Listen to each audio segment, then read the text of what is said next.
Eh, Hola, buenos días. Mi nombre es Oscar Lara, R1 de Medicina Interna, y el día de hoy les voy a platicar de delirium. Este es una clase que la verdad me interesó mucho, aparte de que la tuve que hacer 2 veces. Y,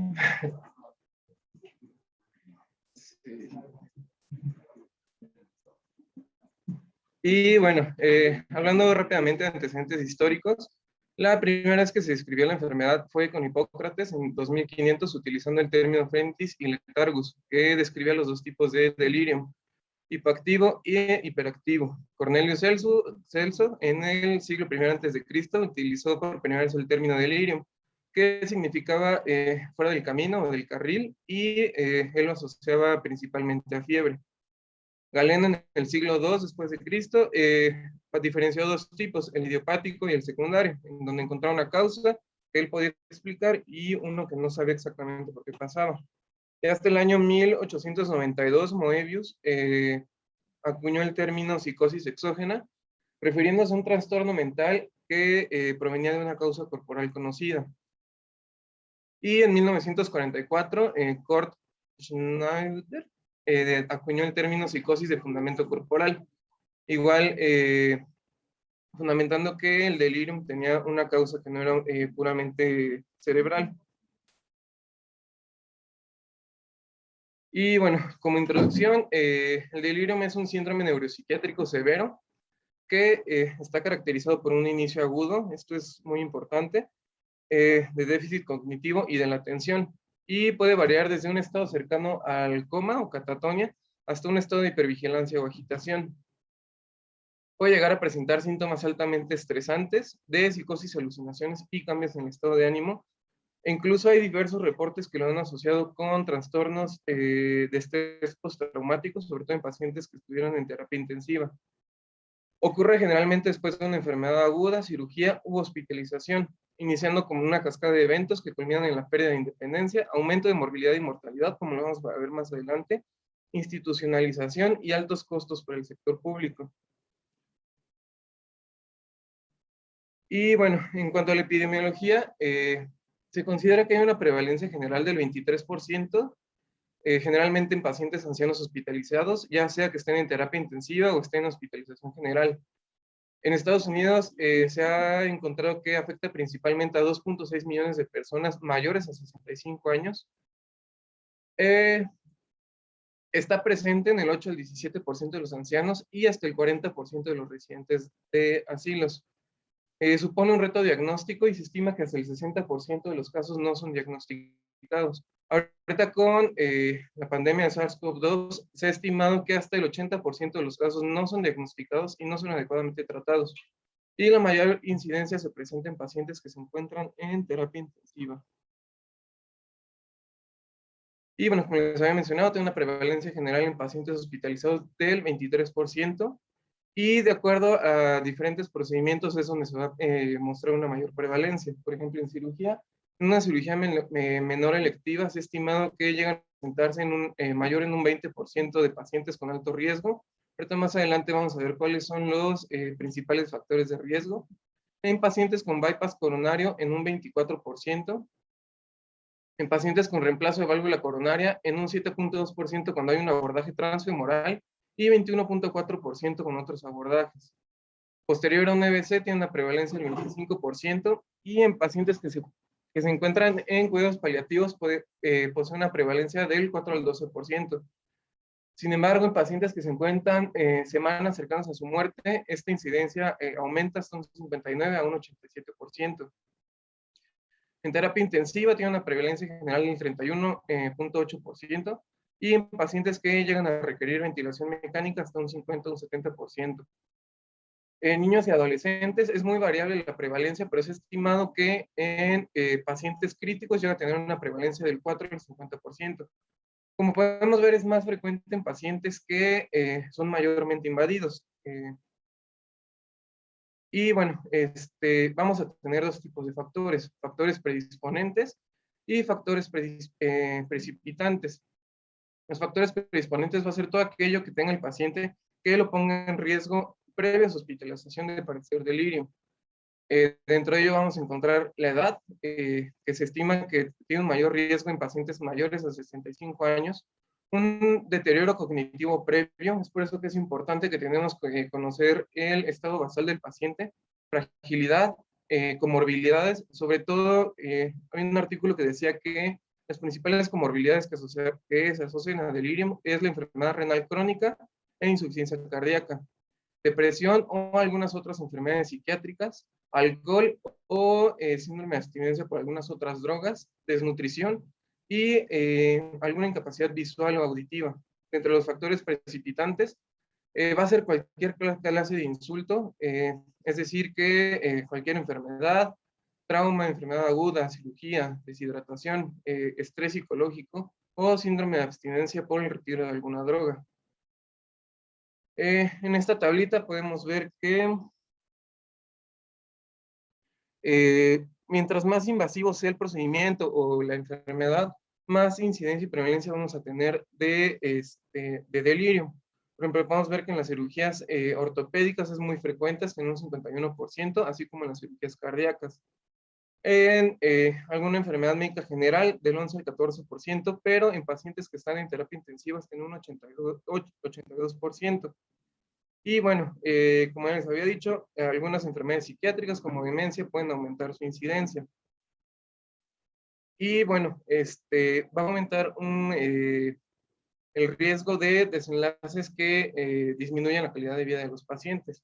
Sobre todo en pacientes que estuvieron en terapia intensiva, va a aumentar la mortalidad de 1.4% a un 13%.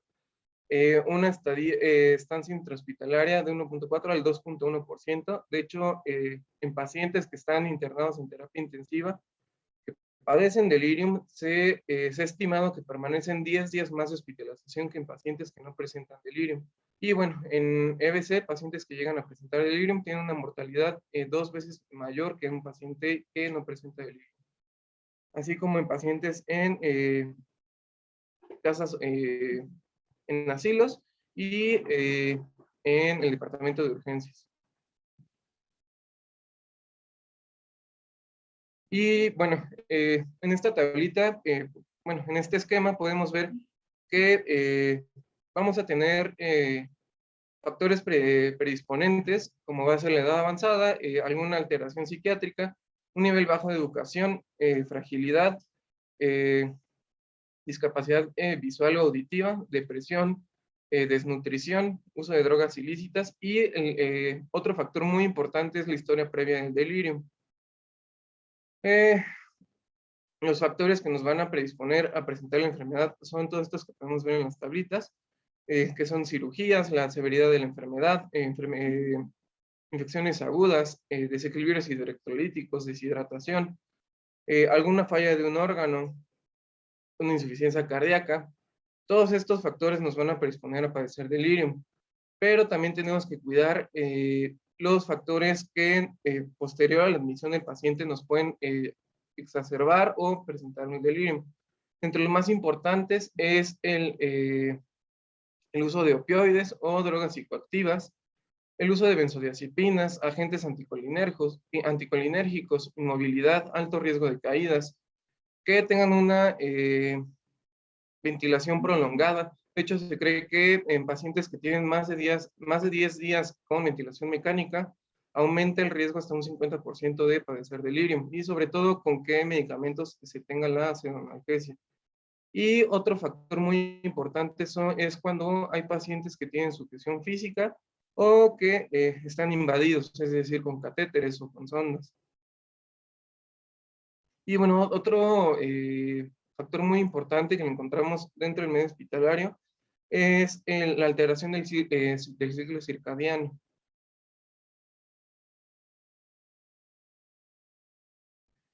Y bueno, dentro de las secuelas, el delirium está asociado con múltiples secuelas, incluyendo un aumento de la mortalidad, aumenta el riesgo de padecer demencia o un deterioro cognitivo a largo plazo, y un aumento de hospitalización. Como les había mencionado, pacientes que están en terapia intensiva, aumenta la estancia intrahospitalaria hasta 10 días. Eh, Dentro de las secuelas cognitivas, únicamente dentro de terapia intensiva, los pacientes que presentan delirium, solo el 14% llega a retornar a su estado basal. En los primeros 6 meses, únicamente el 17.7% llega a su estado basal.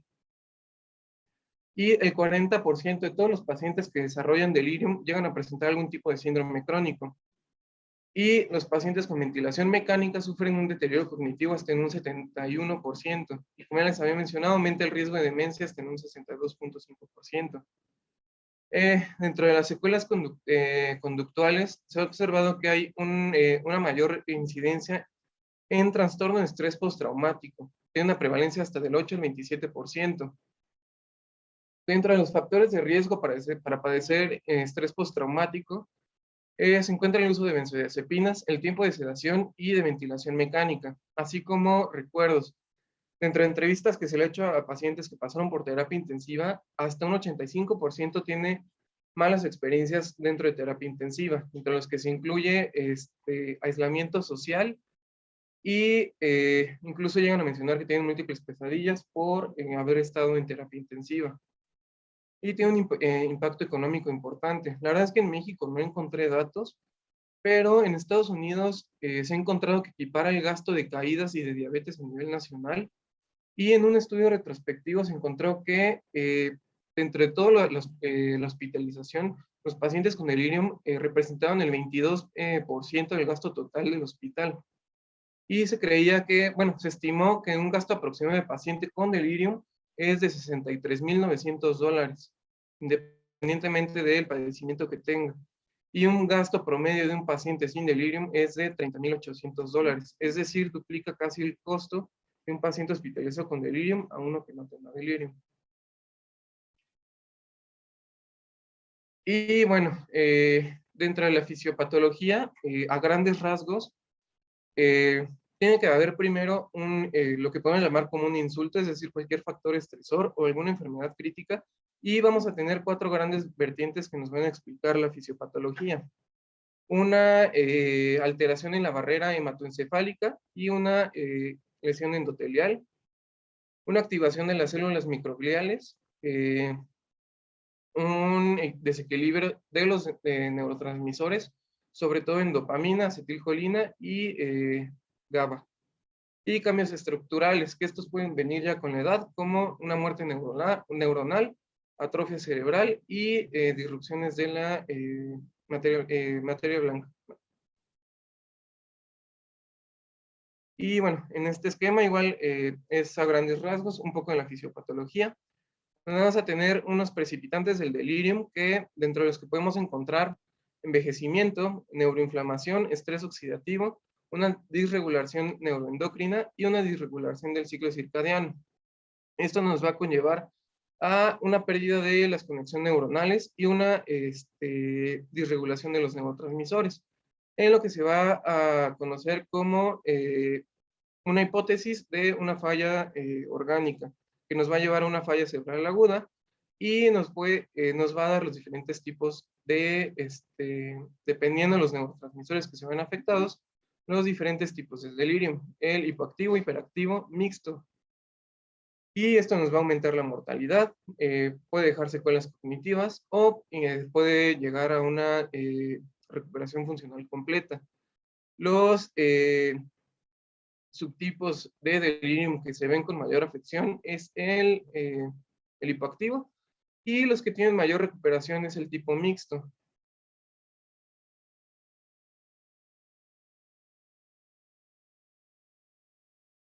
Y bueno, en este gráfico lo que les quería ejemplificar es cuando hay fallas metabólicas que nos pueden propiciar a presentar delirium.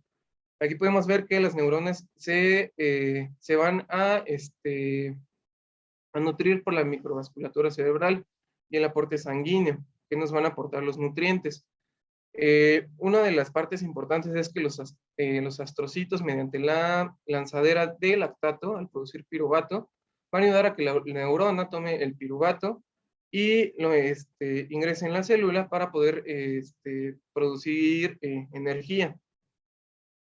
Cuando hay una disregulación, es decir, va a haber varios mecanismos por los que puede haber una disregulación metabólica. Una es que haya un aporte sanguíneo bajo, otra que el aporte sanguíneo, otro que haya un aporte sanguíneo adecuado, pero que los niveles de glucosa sean bajos, y otro que se ha visto que cuando hay un estrés oxidativo generalizado, hay una disminución de los receptores GLUT1 y GLUT3. Esto va a propiciar eh, que aumenten los niveles de lactato y que no sean bien utilizados por la neurona, lo que va a llevar a que haya otros medios de obtención de energía, como es la formación de especies reactivas y el ciclo del ácido tricicloalcohólico, me parece que se llama. Y esto va a perpetuar la formación del lactato. Incluso se puede llegar a medir en el líquido extracelular. Otro de los factores que pueden propiciar la aparición del delirium es cuando hay una inflamación sistémica, donde va a haber un aumento de citocinas proinflamatorias, como la interleucina 1 beta, el factor de necrosis tumoral alfa, prostaglandinas e interleucina 6. Estos van a afectar la barrera hematoencefálica, permitiendo la migración de estos factores proinflamatorios dentro del cerebro y activando la microglía, que bueno, puede estar ya activa también por factores neurodegenerativos, lo que va a aumentar la producción de especies reactivas de oxígeno y va a causar daño neuronal, lo que puede propiciar la aparición de delirium o acelerar los estados de demencia. Y bueno, todo esto va a conllevar también a una pérdida del aporte metabólico.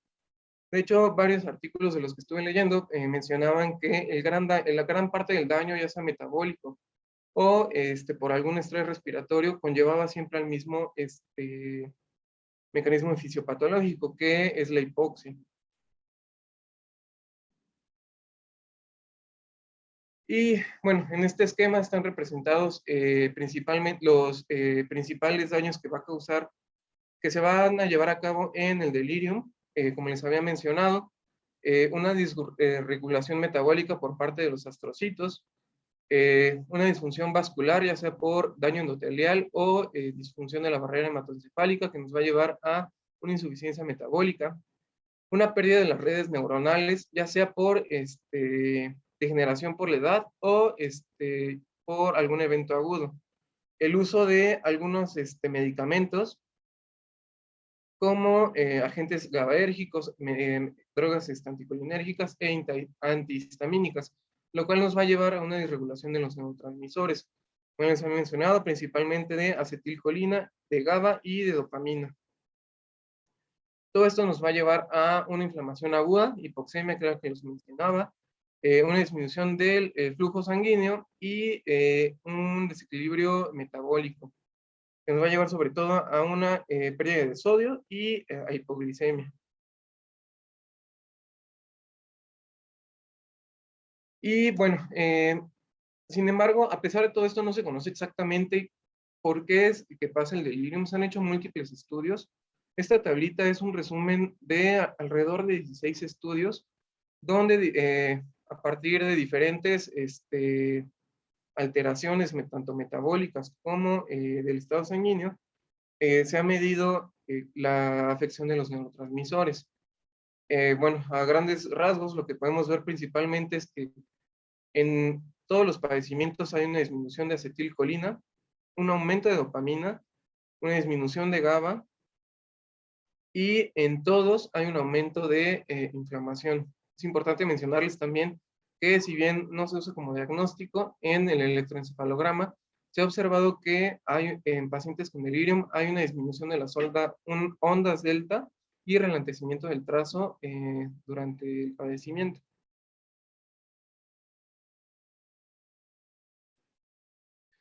Y bueno, igual como les mencionaba en esta tablita, no es importante que le entiendan, lo único que les quería ilustrar es que se ha buscado como encontrar una causa fisiopatológica exacta. Sin embargo, se ha encontrado que es una causa multifactorial. Se han hecho diversos estudios buscando una causa bien establecida de por qué las personas padecen delirio. Se han hecho todos estos estudios, sin embargo, todavía no se tiene conocer exactamente la causa de por qué los pacientes llegan a presentar delirio.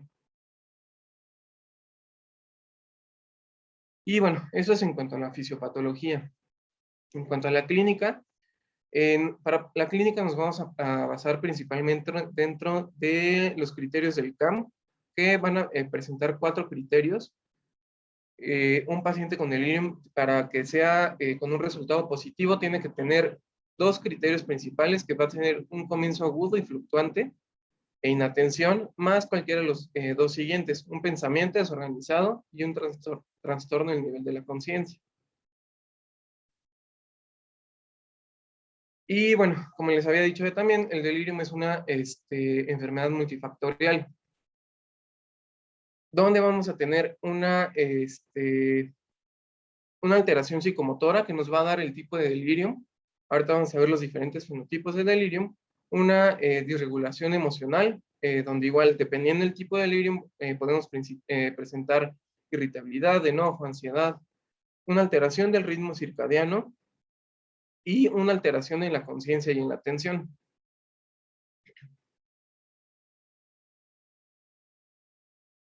Y bueno, estos son los diferentes fenotipos, que va a ser el tipo hipoactivo, el tipo mixto y el tipo hiperactivo. Hay extremos de los diferentes tipos, como en el tipo hipoactivo, donde vamos a tener un estado catatónico, y en el hiperactivo vamos a tener un estado excitatorio. El que se va a ver con peores consecuencias va a ser el tipo hipoactivo, y el que va a tener mejores recuperación va a ser el tipo mixto.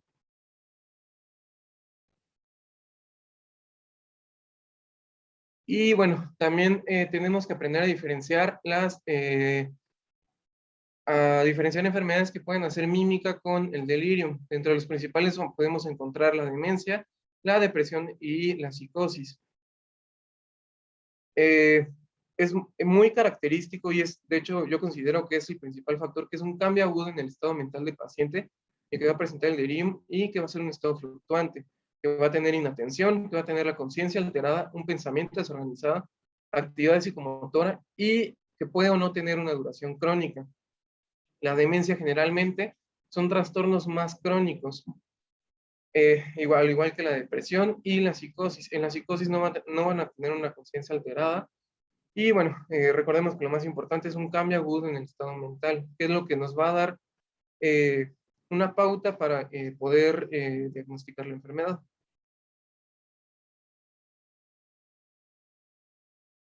Y bueno, para hacer el diagnóstico va a requerir de 2 pasos fundamentales: una valoración en la cama del paciente para determinar el nivel de inatención y excitación, y la presencia de otros déficits cognitivos, psicóticos u otras anormalidades mentales. Y el segundo paso es evidenciar un cambio agudo en el nivel de atención y alerta, el cual puede fluctuar. Para esto tenemos que entrevistar a los cuidadores primarios, que van a ser los que van a conocer más sobre el estado basal del paciente.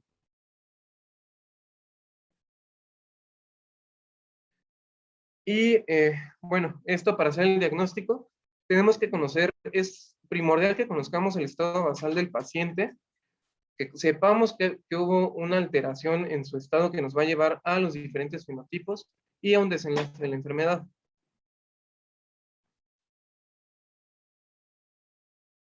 Entre las herramientas diagnósticas, hay más de 50 herramientas diagnósticas. Dentro de los más importantes fueron los que les puse en esta lista, que es el CAM ajustado para la terapia intensiva, el BCAM, que es un estudio breve que está realizado para hacer un test de 2 minutos y se utiliza en área de urgencias.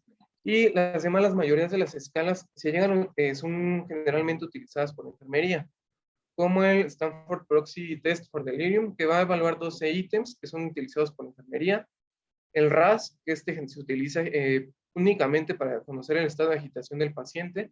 Se cree que un RAS de +2 nos llega a presentar un delirio hiperactivo, y un RAS de -2 nos tiende a presentar un estado hipoactivo. El test de una sola pregunta, que la verdad este se me hizo medio bobo, porque es nada más preguntarse si el paciente cambió respecto a su estado basal. Y un estudio que se llama RADAR, que se ha estado implementando en terapia intensiva, así como el Intensive Care Delirium Screening Checklist.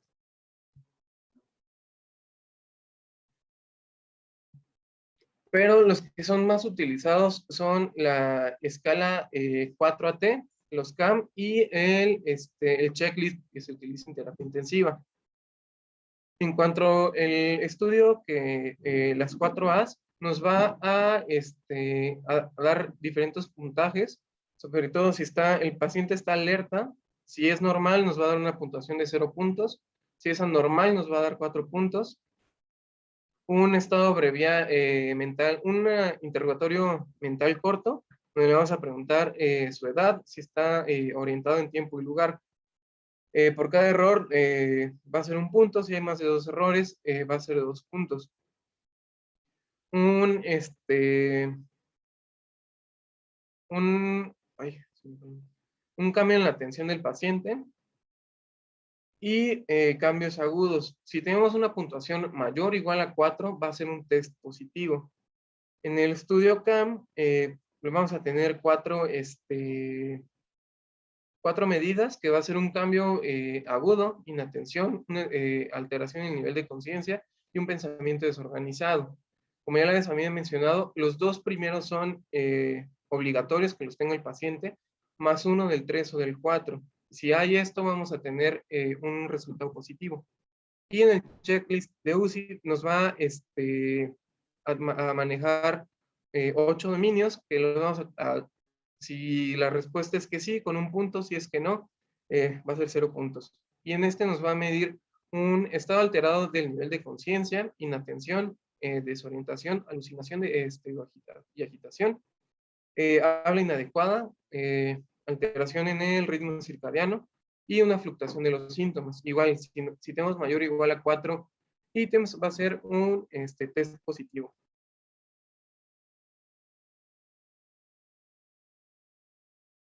Y bueno, dentro del manejo, dentro de los artículos que leí, me mencionan 3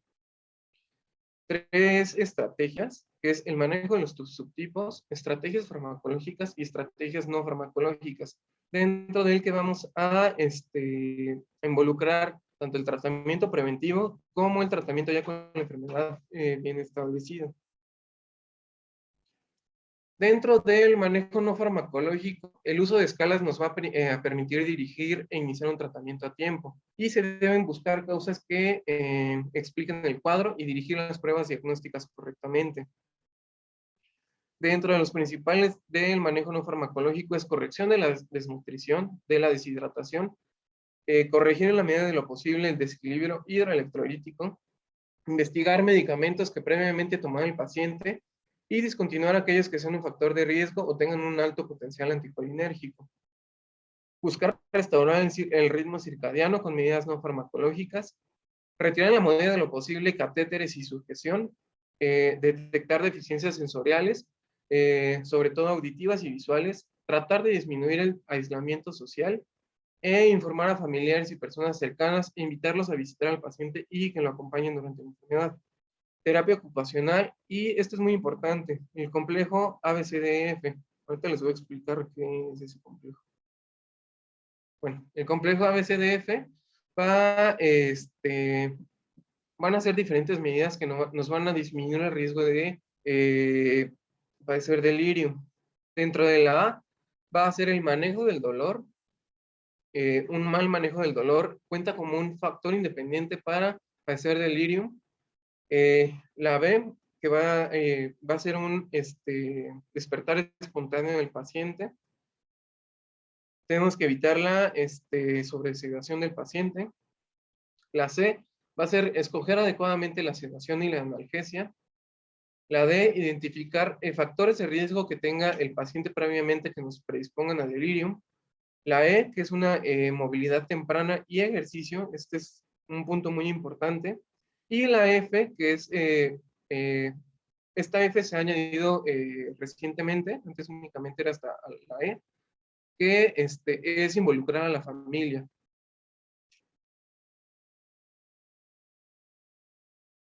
Y dentro del manejo farmacológico, no les voy a hablar específicamente de cada medicamento, ahorita les explico por qué, pero dentro de los medicamentos que más se utilizan dentro del tratamiento preventivo, que va a ser en pacientes que tengan alto riesgo, vamos a encontrar los antagonistas dopaminérgicos, como la olanzapina, la risperidona y el haloperidol. El haloperidol es el medicamento más utilizado para el manejo tanto preventivo como de la enfermedad intrahospitalaria. Incluso llega a utilizarse un 70%.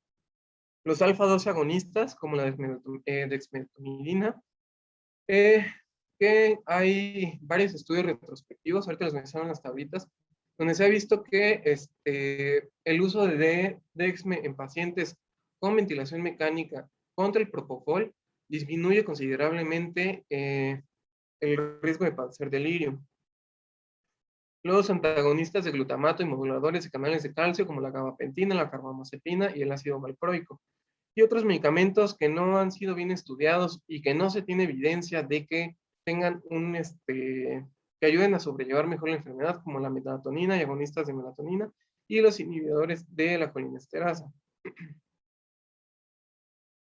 Y dentro del tratamiento ya farmacológico con la enfermedad bien detectada, vamos a tener que los antagonistas dopaminérgicos se van a utilizar principalmente durante el delirium hiperactivo y mixto, pero que hay medicamentos como el haloperidol que nos pueden prolongar el QT. Sin embargo, la incidencia de taquicardias polimórficas por el uso de haloperidol es muy baja, únicamente del 0.27%.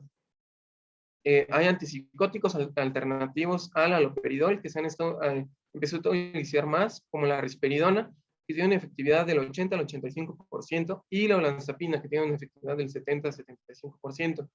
Los antagonistas alfa-2, como desmedotomidina, e inhibidores de acetilcolinesterasa. Estos únicamente se van a utilizar en pacientes que tengan datos de un estado anticolinérgico, es decir, que estén estuporosos o taquicárdicos. Y bueno, en esta gráfica, igual en varios estudios retrospectivos, cuando se utilizó sedación a base de midazolam y propofol, el 50% de los pacientes pueden llegar a padecer delirium, a diferencia de utilizar detomidina, que únicamente el 3%.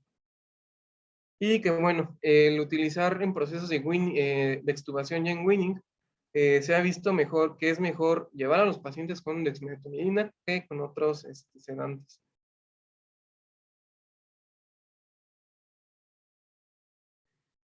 En esta tabla igual podemos ver que cuando se utiliza Dexme a largo plazo, hay mejores resultados a los 14 días que con la sedación usual.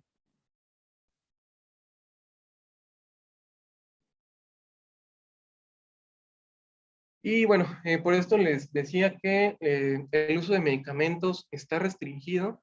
Este es un estudio que se utilizó en una terapia intensiva en Estados Unidos, donde se evaluaron a 1,650 pacientes, donde se utilizaron medicamentos o placebo, y podemos ver que no hay diferencia ni en los días de sobrevida en pacientes que presentaron dentro de terapia intensiva. No hay diferencia en el acortamiento o alargamiento de delirio, ni tampoco hay diferencia en los días en pacientes que los pacientes se presentan con coma o en estado catatónico. Es por eso que el tratamiento farmacológico únicamente se tiene que utilizar cuando se han agotado las medidas no farmacológicas, porque pues no, a los pacientes no los lleva a mejores resultados. Y bueno, al contrario de medidas no farmacológicas, sí se puede ver que hay una reducción en la prevalencia de delirium. Con un adecuado manejo de la pseudoanalgesia en ventilación mecánica nos va a disminuir este, la prevalencia de delirium, nos va a disminuir los estados comatosos. El delirium por sí con buen manejo va a disminuir, y el quitar sujeciones y cualquier invasión que tenga el paciente igual nos va a lograr disminuir la prevalencia. El dolor aisladamente es como un factor de riesgo que se tiene que buscar llevar un buen manejo sin utilizar medicamentos que sean sedantes, porque de por sí el dolor ya cuenta como un factor de riesgo para padecer delirio.